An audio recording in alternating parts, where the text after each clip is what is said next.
يا أيها الذين آمنوا كتب عليكم الصيام كما كتب على الذين من قبلكم لعلكم أعوذ بالله من الشيطان الرجيم بسم الله الرحمن الرحيم الحمد لله رب العالمين وصلى الله على سيدنا محمد وعلى آله وأصحابه الطيبين الطاهرين ومن تبعهم بإحسان إلى يوم الدين أما بعد Hamdi dhe të gjitha falenderimet I takojnë Allahu subhanahu wa ta'ala, krijuesit të gjësisë, salavatet dhe selamet e përzemërta qofshin mbi Muhammedin sallallahu alaihi wasallam, mbi familjen e tij, shokët e tij dhe të gjithë ata që ndjekin në rrugën e tij deri në ditën e gjykimit.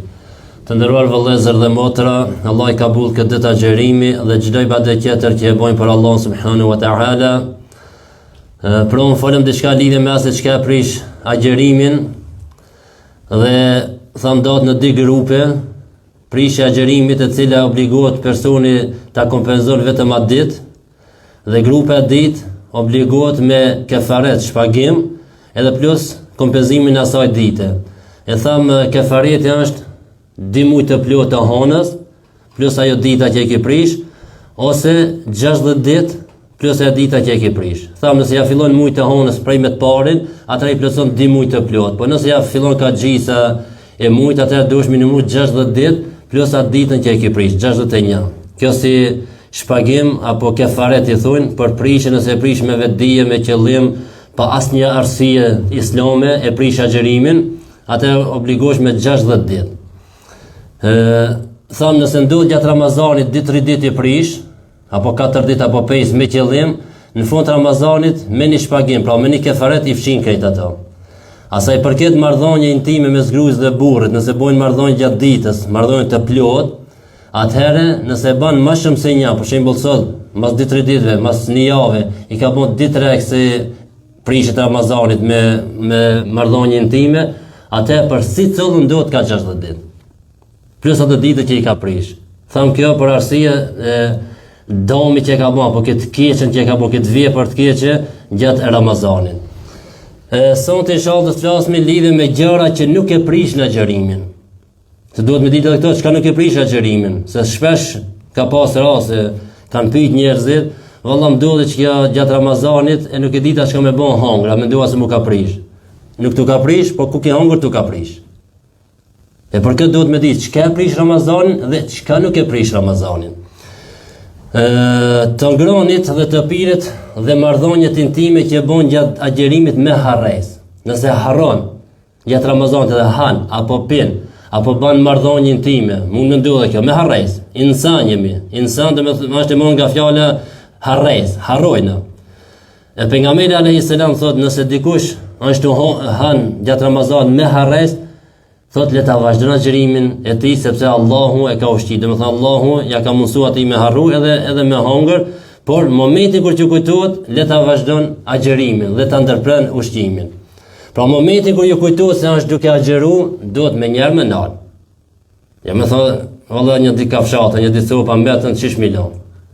Se po që se të kujtohet tash, të dash me futën një kafshat në gojë, kujtohet se është Ramazan, I agjerueshëm.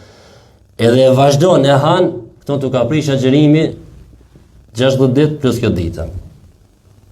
Pra në momentin kur të kujtohet se duke agjeru, duhesh me njëherë me ndërprej ushqimin, apo pijen. Nëse ndodh me harres, nuk prishet. Në momentin kur të kujtohet, duhesh me ndalë me njëherë. Po e vazhdove, atëherë të prishet agjerimi dhe duhet 60 ditë. Pra kazaja dhe kefareti. Nëse ndodh për shembull mes ditë të martuarve, burrit dhe gruajës, gjatë agjerimi, jo marrëdhënie intime, po ndonjë prekje, ndonjë puthje, këto nuk e prishin agjerimin, por kjo varet prej agjeruesit, nëse është I sigurt se kjo nuk e çon deri në marrëdhënie. Nëse ka frikë se mund me çu deri në marrëdhënie, atëherë nuk ka drejta me bën edhe këto. Po më mira, se është të pastaj foli për atë që është me kro, e papëlqyer gjatë Ramazanit, kjo është e papëlqyer, atë me bën se nefsi I njeriut dhe njeriu vetë si njeri është I dom, e pastaj mund me shku deri në fund te ajo që ka ta prishë në Ramazan. Dhe më mirë është mu largu me rujt veten, sidomos ai që I ka frikë, që është I dop, që nuk është I sigurt se mund të përballon deri deri në fund, atëherë është mirë mos mi bën këto vepra. Pastrimi apo notimi për nevoja pastërtie apo për të larguar nxehtësinë nuk e prish agjërimin. Dëmi në banjo, mu pastru, ndoshta anë nxehtë apo kjo prej pune, nëse pastruhesh nuk e prish agjërimin. Por duhet me pas kujdes mos deporton ujë. Ngoj e me shku deri në fytyrë se e prish agjërimin. E nëse e prish këtë agjërim, atëherë obligohet vetëm me kompenzim, jo me edhe kefaret, me shpagim 60 ditë. Pra ki në banjo mu pastru, kjo arë për pune, apo kuha e nxehtë, po si vjetë se kemi nxehtë, alhamdulillah. Po nëse është nxehtë, hi mu pastru, mu vladit pak, edhe tu pastru qëkon një pikuj, në gabim. E prish agjerimin dhe obligohesh vetëm me kaza, vetëm qatë ditë agjeron. Kjo është e njëjta sikur të abdesi, ku të mirësh abdes nëse gabimisht shkon një pikuj të shpërlagojnë, gabimisht shkon një pikuj të poshtë, prish agjerimin dhe obligohesh vetëm me kaza, vetëm qatë ditën. Pra qoftë për nevojë pastërtie apo për ta larguar nxehtësinë. Pra qoftë nevoja mu pastru apo qoftë vetëm për me largu nxehtësinë, është e njëjta, pra pastrimi apo notimin. Deportimi i timit, pluhurit apo ndonjë insekti në gojën e agjeruesit pa qëllim. Pita ai rrugës, ai ka kallë cigare në gjë dhe tu ka lutesh ton timin gjatë deporton timin. Në brendsinë tonë nuk e prish agjerimin. Pa qëllim, ha? Apo pluni, apo ndonjë insekt, tu ai rrugës, e ka gojën, hindi shkan gojë, shkon te poshtë, nuk e prish agjerimin. Ndodhin këto raste, por këtë edhe po i përmendmi. Nëse i bën këto pa qëllim, ama nëse i bën me qëllim, çka që po vjen ra cigare edhe tu i shku mas me gjithë kush janë tupi cigare të natimin, me thonë se jam tupi cigare, kje ka po mund timin aty, nëse e bën me qëllim timin e fut në gojën tonë dhe shkon brenda, agjerimi prishet. Apo plunit, apo ndonjë insekti, nëse i bën me qëllim prisht agjerimin. Dhonja e gjakut nuk e prish agjerimin. Kjo shpesh ndodhet, gati çdo Ramazan ndodh me njerëz me dhon gjak edhe ndodh e njëjta piqe. Bën që njëjti person për çdo Ramazan e bën të njëjtën piqe. A prishet me dhon gjak? Nuk prishet me dhon gjak. Por nëse ka frikë se me dhonjën e gjakit do psohet dhe s'u përballon pastaj agjerimit, atëherë nuk duhet me dhon. Pra nëse ka frikë se kur ta jap gjakin, ndopsohet trupi, edhe nuk muj pastaj me përballu agjerimit deri në iftar, atëherë nuk duhet me dhon. Apo ndryshe nëse është i fortë dhe mund të përballon agjerimit, mund me dhon gjak se nuk e prish. Sepse agjerimi nuk ka sikur te abdesi. Te abdesi çka del prej trupit e prish abdesin. Te agjerimi çka hin trup e prish agjerimin. Tash gjaku që jep është i të dhon gjakin. Jashtë pëtjes, më himrejnë a trupin të ndishka, po del prej trupit ta, nuk e prish. Vetëm thamë nëse ki frikë se do psohesh. Pastrimi dhonëve, përdorimi misvakut dhe brushës, e lagër apo e terë nuk e prish agjerimin. Nëse më ngjesh zgjohesh me shku në punë, apo edhe i pastron dhomë, me misvak, apo me brush, apo me diçka tjetër, nuk e prish agjerimin. Vetëm duhet me pas gjithmonë kujdes, mos deporton diçka në fit, se pastaj prishet. Nxjerrja dhe mjekimi i dhombit nuk e prish agjerimin. Kjo është më mirë me lënë nëse ka mundësi mas iftarit. Nëse ka mundësi me lënë mas iftarit, më mirë është me lënë mas iftarit. Po nëse nuk mund ta përballojsh dhimbjen, edhe duhet me nxjerr dhombin apo me mjeku dhombin, nuk e prish agjerimin me kusht që mos deporton uji, gjaki apo ilaçi, mos deportojnë brenda në fit. Se atëherë prishet. E po tash është dikush mund të thonë është e pamundë, që më nejtë atë gjithësore, një orë, gojnë e hapër, ai të punu atë, e mos me shku të poshtë. Rregulla në kjo, nëse nuk deporton kur gjon fit, nuk prish agjerimin. Nëse deporton, prishet. E ta është e di vetën. A mund me përballu, a mund me bon këtë, apo nuk mundesh? Pra nxjerrja e dhomit, apo mjekimi i dhomit nuk e prish agjerimin vetëm me kusht që mos deporton diçka në fit. Mjekimi i sive me anë të pikave, apo lloje të ndryshme nuk e prish agjerimin. Nëse këto barër ati laqët nuk deportojnë në tron apo fitin e agjerusit. Pra, disa pika i qenë si, edhe ato që ati rrinë të sinë, asë deportojnë a gjeka truni, asë nuk shkojnë të poshtë në fit, nuk prisht agjerimin. E nëse janë prej pikave, diçka në i laqët që deportojnë shkojnë në fit, apo ka truni, agjerimi prishet. Në më thënë që nësë gjithë do shka ndodhin ma shpesh, a i të njerëzit, mund me ndodh, dikush e ka këtë ndonjë smuje mësive, do të pa tjetë çdo ditë më qit pika. Pra nëse ato pikët nuk deportojnë në fit, nuk prishet agjërimi. Pastrimi i gojës me ujë gjatë abdesit apo dhe jashtë abdesit nuk e prish agjërimin.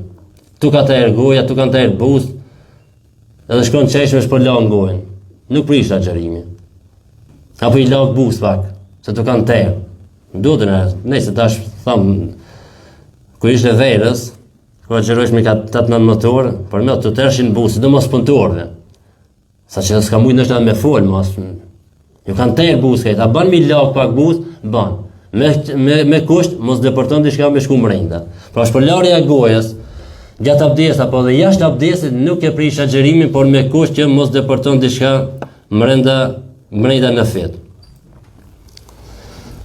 Apo me ndonjë lang, apo me çka do koftë, e shpërlan gojën, nuk prish agjërimi, vetëm tha me kusht mos deporton mrenda. Pa pastërtia, gjunubllëku. Nëse agjëruesi zgjohet nga gjumi i papastër gjunub. Në gjasa zgju i papastër gjunub. Gjatë ndërrimit edhe ka ardhur te gjunubllëku. Dhe nuk pastrohet çembull gjatë tërë ditës, deri në iftar nuk pastrohet. A ndikon kjo te agjërimi? Nuk ndikon te agjërimi. E ku ndikon? E ki obligim u pastru për namazin. Në më thoti me dasë, nësë po thujnë ata është rri pa pasër që është në të nditën, mi muslimoni është me njerë mu pastru.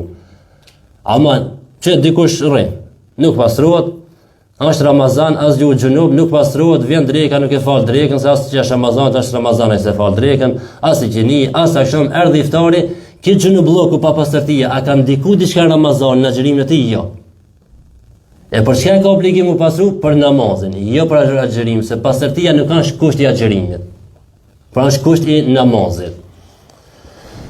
Por është mirë tha muslimoni me nejti i pastrin në çdo moment, në çdo rast, ama nuk është e vërtetë se nëse rrit gjunub heci sa hapa na për shtëpi apo del jashtë shtëpis, të mallkujnë me lajket e bën pa pastër tokën e përpara, konto fshar fetfaja për ju thojnë, adi për një ronta ku ki prej kita bon ke pa pasër, ki prej kita bon e pa pasër. Në me thonë, kura bon gjënoba dur të nalë të ka shu drejtin banjë mu pasru, se ka të prek është ban pa pasër ti. Nuk e vërtet kjo.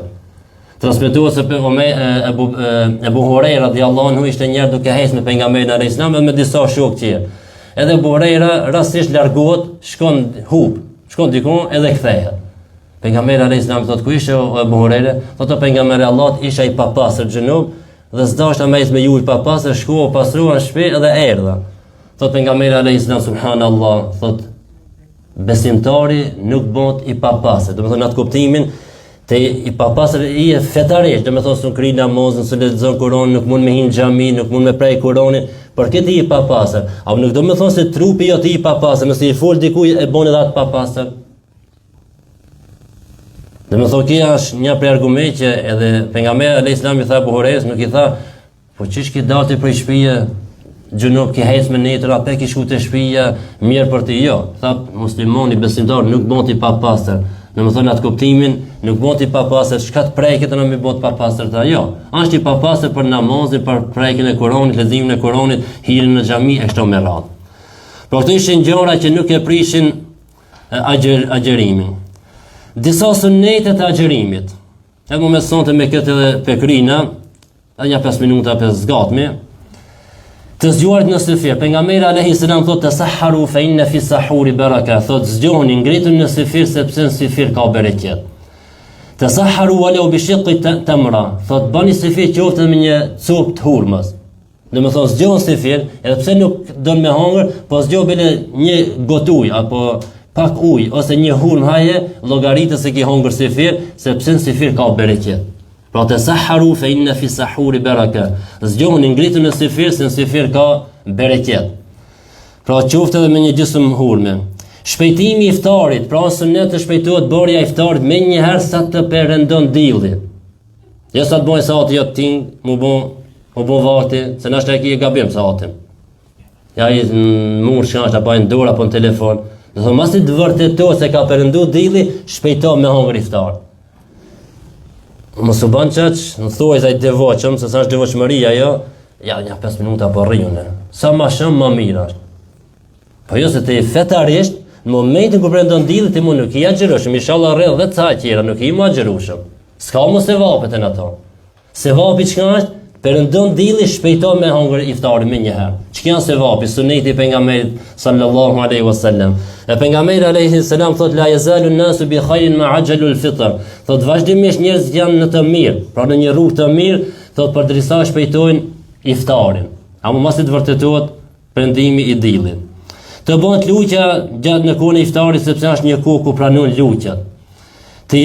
Të japish iftar atij që janë duke agjëruar, qoftë me një hurmë ose qoftë në një gotuj, se ka shpërblim të madh te Allah subhanahu wa taala. Domethënë ka shpërblim sikur ai që ka agjëruar, domethënë i përngjan shpërblimin të atij që ka agjëruar. Nëse jap diku iftar, me bon iftar, me hurmë apo me ujë apo çka do të qoftë, shpërblimi jot i përngjan shpërblimin të atij që ka agjëruar. Pra është mirë me dhon iftarë gjatë Ramazanit. Dhonja sadakës, lëmoshës sa më shumë gjatë muajit të Ramazanit. Falja namaz të teravive 20 rekat. Ku thojmë teravi, domethënë 20 rekat. Çka falet më pak nuk kanë teravi. Teravi, i thojnë asaj qiyam Ramadan, apo gjallërimi në netët e Ramazanit. E tash ku është, më thuaj, sa është problem. Po mos marrveshje me ato do shkoj falin 8 rekat në për xhamia, te na ku falin 8 do 20 apo fillojnë këto debatet e muhabetet e pse këto 8, pse na 20, pse ai më pak, pse ai më shumë. Ato që i falin 8 nuk e kanë keq. Po na që i falin 20 nuk e kemi keq. A më duhet mi dallu se mi dasë në Islam. Ke 20 rekat që është namaz taravih. Salatut tarawih, namazi me pushime. Ki 8 rekat i thonë qiyam Ramadan. Domethënë gjallërimi në netët e Ramazanit me çka me namaz. E mos mi fal tash 6 rekat me orënis me thonë i fala taravijet. Si ki falë taravijit, nuk është e njëjtë 8 me 20. As 6 me 20, as 14 me 20. Por me thonë e kanë falë taravin, duhet mi pas falë 20 rekat. E nëse i ki falë 8, ajo qiyam Ramadan, s'ki bon kesh diçka. A ditë më thonë, vish mi dallu sejnë, shkan taravih, shkan qiyam Ramadan. Pra falja namaz taravih është sunet gjatë Ramazanit. Me bon sa më shumë ibadet, adhurim gjatë muajit Ramazanit, sidomos në 10 ditët e fundit të Ramazanit. Sa më shumë të bëhet dhikr, përmendje Allah dhe sa më shumë të dërgoj Muhammed sallallahu alaihi wasallam selame, salavate, dhe me thonë me kalua xherimin muajin e Ramazanit me dhikr, me përmendjen e Allahut, me salavate ndaj pejgamberit alayhis salam, me namaz, me ibadet, sepse Ramazani është shans e jetës ku shufishon shpërblimet, qoftë sadaka, qoftë namazi, qoftë dhikri, qoftë punë të mira, sa më shumë me bën, sepse shpërblimi sevapi është më i madh. Lutim Allah subhanahu wa taala që me këtë temë lidhet me Ramazan që i folën disa natë, inshallah na bëjnë dobi dhe i kemi të qarta dhe i mësojnë edhe na kujtohen që ta kalojnë agjërimin sa më mirë ashtu siç na ka porositur pejgamberi sallallahu alaihi wasallam dhe në fund lutim Allah të na i pranon agjërimin ton, lutjet tona dhe çdo ibadet që e bëjmë për Allah subhanahu wa taala dhe në fund lutim Allah kur të dalim prej kësaj bote të dalim duke thënë fjalën e shpëtimit, fjalën la ilaha illa Allah Muhammadur Rasulullah walhamdulillahi rabbil alamin al-Fatiha.